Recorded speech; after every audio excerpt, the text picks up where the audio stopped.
Game. So, kamusta po mga ka-Streetwise? Ako po si Takero Miyamoto at welcome po sa aking munting channel. So, mga kababayan, ito na nga, no? So, siguro alam naman po natin yung nangyari kahapon. Tulad nga po ng sinabi ko nga kanina. So, yung nangyari po kasi kahapon, ito teka lang. So, umamin po si Duque. Umamin po si Duque na nilipat ni Digong yung 47 billion sa isang ahensya para po makabili po ng mga produkto po ng Parmalee. Okay. At dahil nga po diyan mga kababayan, na-interview po kanina si Dick Gordon ni Karen Davila. So ang gagawin na lang natin dito mga kababayan, no, para hindi po tayo copyright ni ABS-CBN, putol-putulin na lang po natin yung video, no? Okay, game. With So, so ito So kasi sobrang bilis kasi ng mga statement ni Gordon. So mas maganda dito pag-usapan natin kung mayroon bang katotohanan itong mga binabanggit ni Dick Gordon. Okay? So ito ang interview niya kanina kay Karen Davila. Okay, putol-putulin lang natin para hindi po tayo ma-copyright. Game, sige. it could not have happened without Duterte. President Duterte started the wheels of corruption, and it started by making sure that he transferred the money. There was money to be looted. He appointed his people, some of whom have already been charged earlier. Like Lau was involved in that investigation involving the ship from Korea, the battle systems, and then he was moved to HWRB, and then he faced another set of charges there. And then, in spite of that, they put him in PSDBM. How could they do that? Okay. So dito sinabi ngayon dito ni Dick Gordon na itong si Christopher Lau pala ay may mga anomalya na palang nangyari bago siya napunta dito sa DBM. So yung binabanggit dito ni Dick Gordon itong isa. Okay? So teka lang. Ito. Sabi dito, no?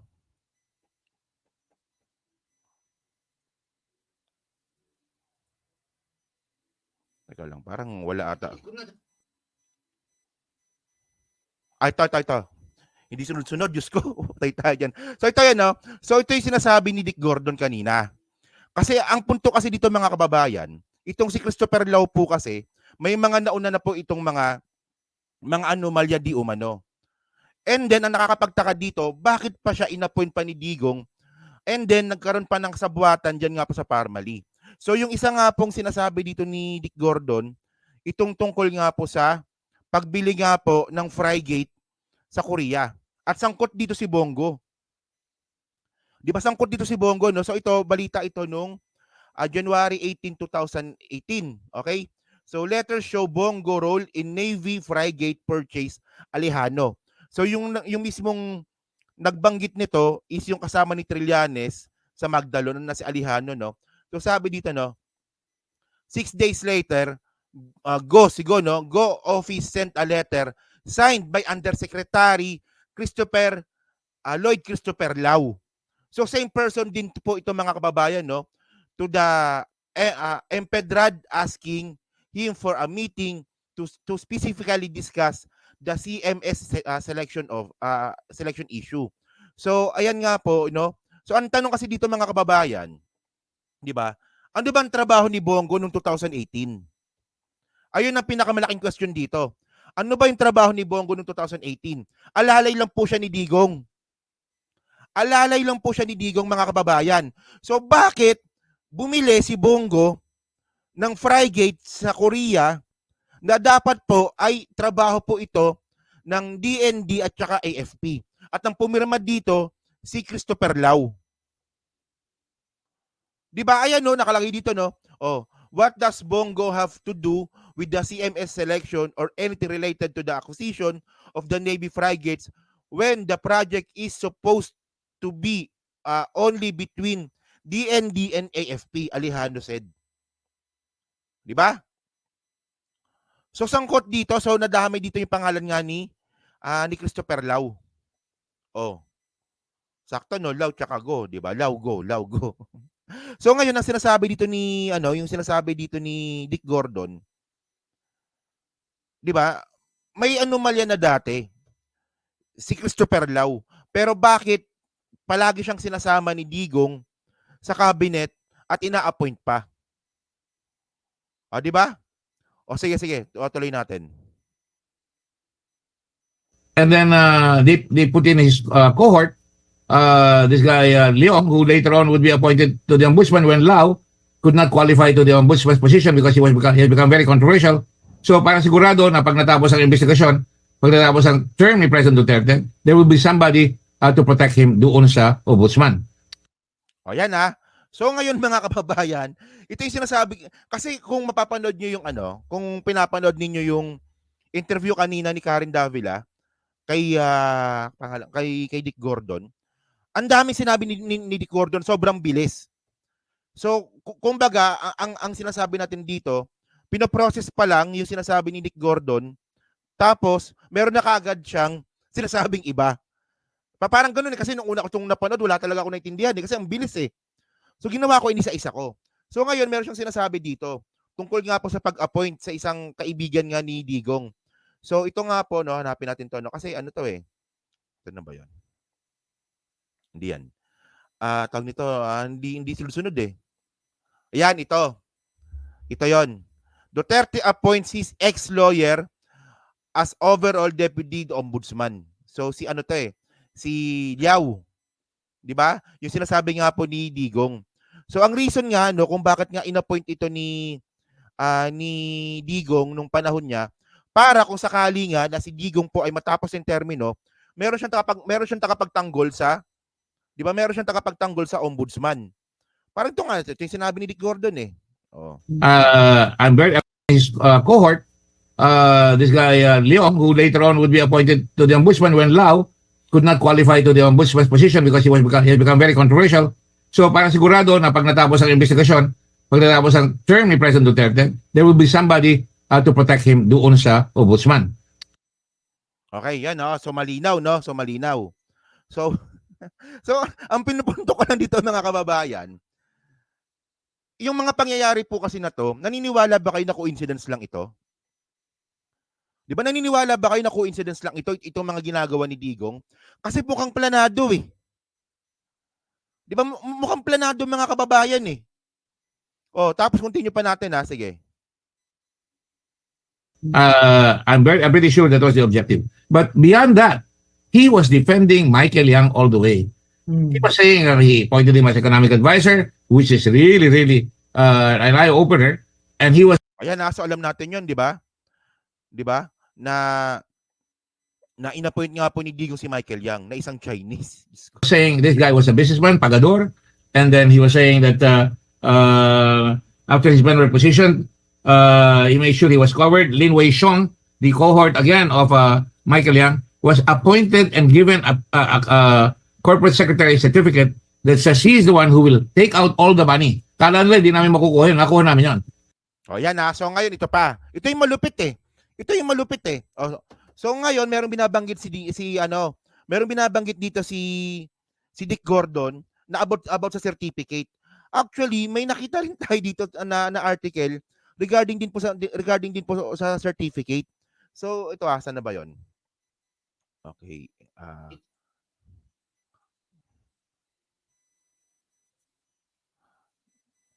Hindi kasi sunod-sunod, teka lang, pasensya na Saan na ba 'yon?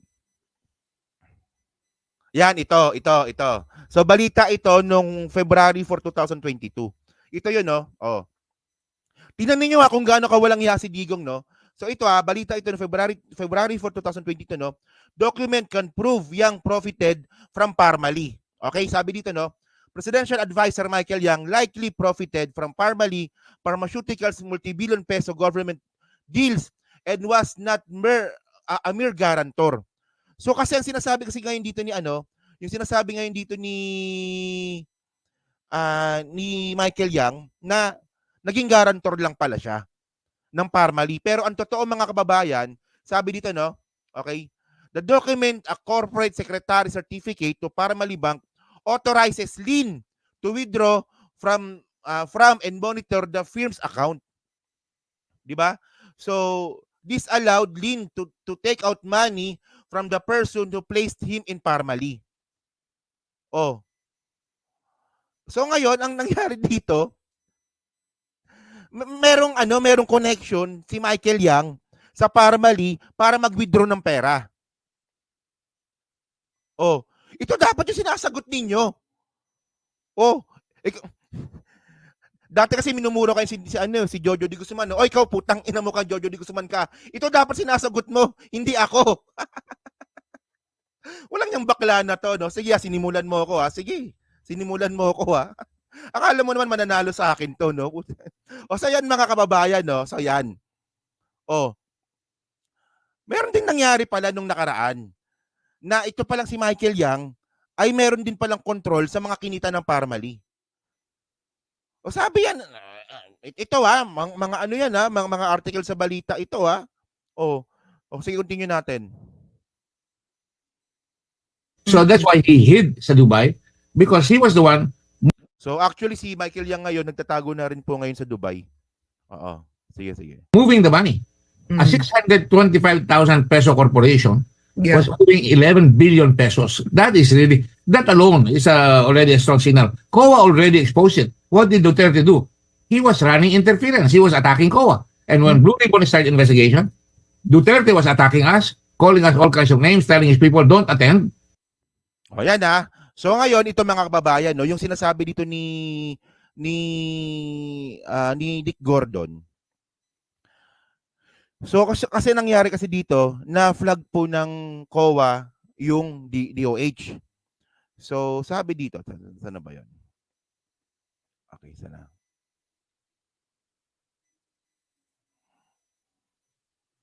Pasensya rin, hindi sunod-sunod. Dapat sunod-sunod to dapat eh. Yung sa COA. Okay. Ito. Okay. Ito, nabalita naman ito nung August 17, 2021, di ba? Duterte statement versus COA, not a threat, says Palas. So ngayon mga kababayan kasi, ang nangyari po kasi pala nito nung August 2021, na-flag po ng COA yung nangyayari po sa Parmali. So ang ginawa ni Duterte, minura po yung COA. Di ba? Minura yung COA. Hindi lang po yung COA, pati po si Dick Gordon na mura din. So ngayon ang nakakatawa kasi dito, no, naalala ko to na si Dick Gordon daw po ay imbestigahan daw po ni Digong kasi meron daw pong anomalya sa Red Cross. O di ba? Kita mo katangahan ni Digong. Hindi ba alam ni Digong na yung Red Cross ay hindi naman ito parte ng gobyerno?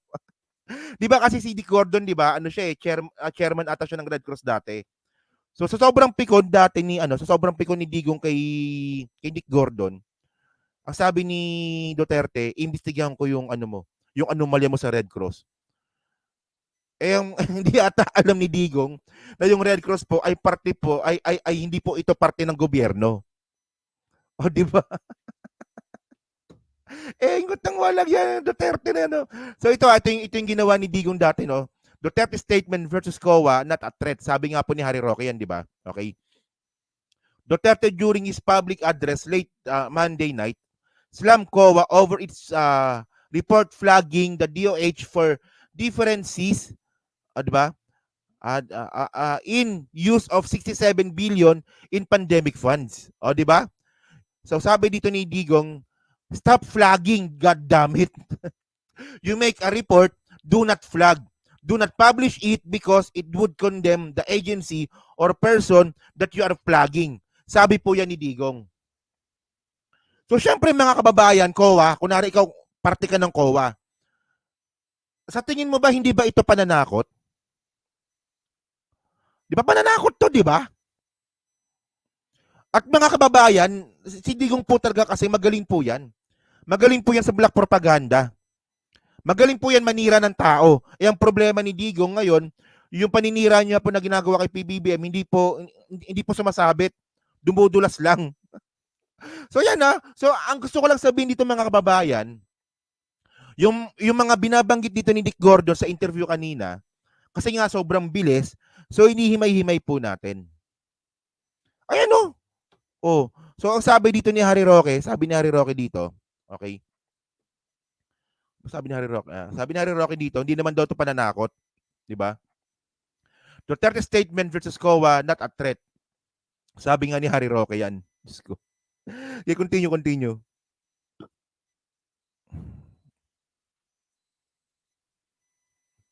And then when he got cornered, some of the people ran to Davao to escape. The Indians went to Davao. to escape, and we caught them there. They were already released. So it's all there. And then when you look at the law, this corporation had no legal, technical, and financial capability, let alone the fact that they were already involved in Taiwan. The father of the pharmaceutical company here, Pharmaly, was involved along with him in Taiwan. They were already charged with fraud, embezzlement, and stock manipulation. And then Duterte saw them. Can you imagine that? O, yan ha. O, so, ito pa, no? Yung sinasabi pa ni Dick Gordon dito, itong mga sangkot sa Pharmaly, may mga kaso pala ito sa Taiwan. So, paano ito nakalusot? Oh, saan na ba yun? Saan na ba yun? Ayan, no? Oh. Pharmaly, Executive Michael Yang, Associate Wanted in Taiwan. So, ang problema nito, no? So, ayan, no, may mga picture pa kayo, oh. So, alam nyo mga kababayan, ang nakakatawa kasi dito, ang sabi ni Digong, si Michael Yang daw po, hindi raw marunong magtagalog. Hindi rin daw marunong mag-English. Hindi rin daw po marunong magbisaya. Pero bakit palagi sila magkasama? Paano sila nakakaintindihan? O, di ba? So, ngayon, ito ha. So, ito, continue natin, no? So, ang problema dito, no? Taiwan government is after Wang Wenlai, Wang Chuyen, and Michael Yang, business partner for financial crimes.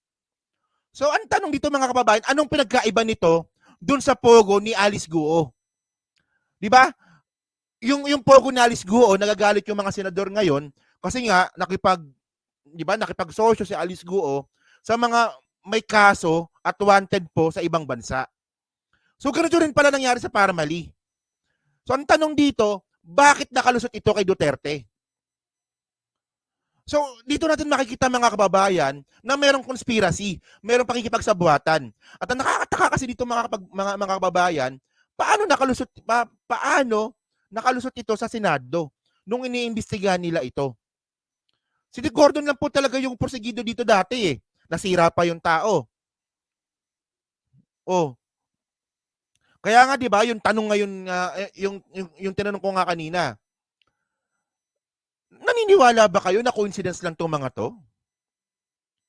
Coincidence lang ba 'to? Parang hindi ata coincidence 'to eh. Talagang merong pakikipagsabuatan. Isipin nyo kung kailan po takot yung mga tao dahil po pandemic, kung kailan po maraming namamatay, saka naman tayo ninanakawan ni Digong. Oh. Oh, ito, ako agree ako dito. Agree ako dito. Kung tatakbo si Gordon, baka ikampanya ko pa yan eh. Oh, para makabawi man lang kay makabawi man lang kay Digong. O, diba, mga Diyos ko naman. O, sige, continue natin. Sige, continue. The same people saw Duterte on 2017, brought by Michael Yang. And if you look at the pictures, Michael Yang had the lay of the land. He was slapping Duterte in the back. Sabi niya, di siya marunong ano kaya ang salita nila? Hindi naman marunong magbisaya. O, yan nga, diba? Nag-uusap-usap sila, nagbabanding-banding sila, pero hindi sila nakakaintindihan. Si Michael Yang, di raw marunong mag-Tagalog, di marunong mag-English, pero they were chummy-chummy. And then a lot of pictures came up where they were in China, and Duterte again was protecting. Sabi niya, malakas ito doon sa Premier Li Keqiang, malakas ito doon sa Singapore, doon sa ambassador. The ambassador is left in his house. And by the way, Mr. Michael Yang, who is not being charged at all, did not pay his income taxes. He only paid 7,200 in the 19 years at that time that he was in the Philippines. O, kita nyo mga kababayan, di ba? Di ba, naalala nyo, di ba? Merong video si Digong na sinasabi niya na pinagtatanggol niya si Michael Yang na si Michael Yang, matagal ko ng kaibigan yan. Oo, negosyante yan sa Davao. Di ba? Sabi ni Digong yun eh. Yun naman pala, base po sa investigasyon ni Dick Gordon, yung binayaran lang pala ni Michael Yang na tax, mula nung pumasok si Michael Yang sa Pilipinas, 7,200 pesos. Eh, sabi niya dito eh. Oh. A lot of pictures came up where they were in China, and Duterte again was protecting. Sabi niya, malakas ito doon sa Premier Li Keqiang, malakas ito doon sa Singapore, doon sa ambassador. The ambassador is left in his house. And by the way, Mr. Michael Yang, who is not being charged at all, did not pay his income taxes. He only paid 7,200 in the 19 years at that time that he was in the Philippines. 7,200, and he had huge buildings in Davao, huge buildings in Clark, and huge buildings in Manila. O, isipin nyo mga kababayan, di ba? 7,200?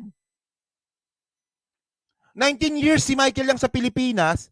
Yung sinasabi po ni Digong na nakakatulong si Michael Yang sa ekonomiya ng Pilipinas kasi nga po negosyante, foreign investor, yun naman pala, 7,200 lang pala yung binayaran na tax. Mula po 19 years na pananatili niya dito sa Pilipinas. Diyos ko. Ay, grabing kababuyan ni Digong, mga kababayan. Ito ba, hindi ba kayo maiinis dito, mga ka-streetwise? Di ba? Grabing kababuyan to eh. Di ba? Ito, pasensya na, may yun nainis lang ako ng konti, no? So, alam ko merong article dito na pinagtatanggol niya si Michael Yang eh. Saan ba yun? Ayan, no. Duterte defends Michael Yang. Law on pandemic contracts controversy. O, di ba? Talagang pinagtanggol niya pa talaga. Di ba? Ang dami na pong ebidensya na dapat nga dito, mga kababayan, makakasuhan si Digong eh. Pinigilan na po talaga ni Amy Marcos tsaka ni ni Mig Zubiri eh. Pag-usapan natin yan pagkatapos ng content na to, no? So isipin nyo kung paano tayo ginahasa at binaboy ni Digong.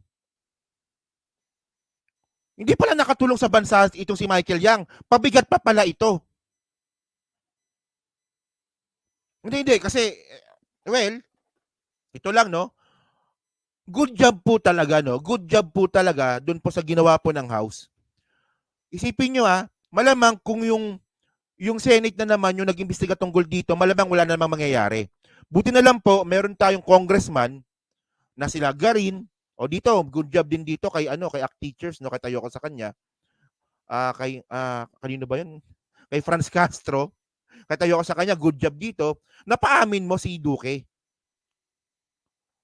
Diba? Napaamin mo si Duque na meron talagang kinalaman si Digong diyan nga po sa Parmali. At ngayon, syempre mga kababayan, sa sobrang inis nga po ni Dick Gordon, ngayon, nagsasalita na naman siya ngayon. Kasi alam ni Dick Gordon na tama siya eh. Ang daming naloko po talaga nun.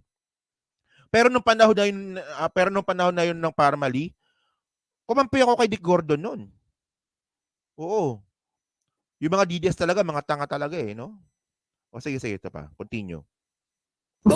So in reality, there is an avalanche of evidence, not just circumstantial, but documentary evidence that should have goaded Duterte, if he was honest, the moment these guys were given a contract, 612,000 for a corporation that had only 625,000 pesos, he would have said, alam nyo, sinabi ko sa inyo, not even one whiff of corruption. He could have said, why did you give this contract to them? And when it was already exploding left and right, instead of doing that, he was defending them. How can you do that? He was defending them. That is why I think that Michael Yang was indeed an agent that really nursed Duterte when he was mayor, took him to China. So all these things, when you put it together, really Duterte's hand was in every aspect of this corruption, and he should be punished. O yan so ngayon mga kababayan.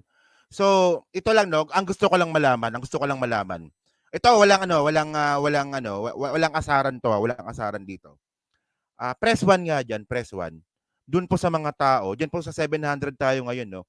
Press 1 nga po diyan, doon po sa mga tao na hindi naniwala kay Dick Gordon dati. Kasi ako talaga naniwala talaga ako sa kanya noon. Naniwala talaga ako kay Dick Gordon noon. Yun nga lang kasi mga kababayan, kaya din siya natalo ng eleksyon, magaling po talaga manira si Digong. Ayun talaga yun. O di ba? Yan, may mga umamin, di ba? Maraming hindi naniwala kay Dick Gordon, pero ako naniwala ako sa kanya noon. Oo. So yan, di ba? So ngayon sorry. So ngayon, lumalabas na po yung katotohanan. So dapat kasi dito mga kababayan, makasuhan na si Digong dito. O naniniwala si Hermes Rodriguez, naniwala siya kay Dick Gordon dati. O di ba?